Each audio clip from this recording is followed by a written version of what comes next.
Bonjour, bonjour à tous. Vous me voyez très bien entouré. Toute l'organisation à mes côtés aujourd'hui pour faire un petit bilan de cette magnifique compétition Coupe d'Europe des clubs des nations et ces 3 jours de compétition qu'on a partagé ensemble. Je vais commencer par poser une question à André Lafenêtre. Peut-être un bilan déjà de cet événement. Alors un bilan sportif d'abord, c'est quand même 66 matchs qui ont été réalisés ici sur ce week-end. Un niveau de jeu qui à mon avis était le meilleur niveau de jeu amateur que l'on pouvait avoir. Vraiment, les équipes ont joué le jeu en l'occurrence et ont amené des joueurs de très haut niveau. Après le bilan. Vainqueur bien entendu, Casa Padel avec une finale magnifique qui s'est jouée en 3 matchs. Le dernier match étant décisif, dernier match homme en l'occurrence, puisque les filles avaient égalisé entre-temps. Oui, on a assisté à une très très belle compétition organisée de main de maître donc par les deux Christophe à ma droite et à ma gauche, Claude Beitsch et Fernando Blanca ici à mes côtés. Peut-être un petit mot avec Fernando aussi en anglais, if you want.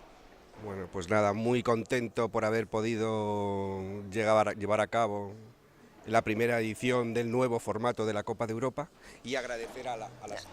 Fernando, donc très ravi de cet événement et du succès de cet événement pour la première vraie édition sur le nouveau format actuel qui va se développer dans les années à venir, on espère. Et je voudrais remercier Bull Paddle, notre sponsor principal, Paddle Manager, app officielle, et aussi Pascal Box pour les cadeaux, et Casa Paddle, bien sûr.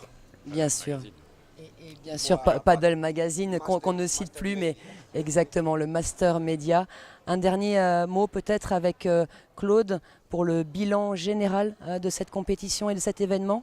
Alors André a fait le bilan sportif, j'y reviendrai pas, pardon, mais pendant ces 3 jours, nous avons eu la possibilité de nous réunir avec les adhérents de l'association européenne des clubs de padel, qui je répète sont des entreprises qui chacune parrainent un club. Et s'il y a bien entendu des choses à modifier pour la prochaine édition, le bilan il est positif parce que déjà tous ceux qui étaient présents veulent revenir et que l'on a mis la jauge pour 2019 à 20 adhérents, c'est-à-dire 20 clubs provenant de 12 nations. Donc je pense qu'il ne nous reste plus qu'à regarder les candidatures d'accueil, puisque aussi nous avons pris la décision qu'un pays ne pourrait pas organiser sur son sol une finale avant 5 ans.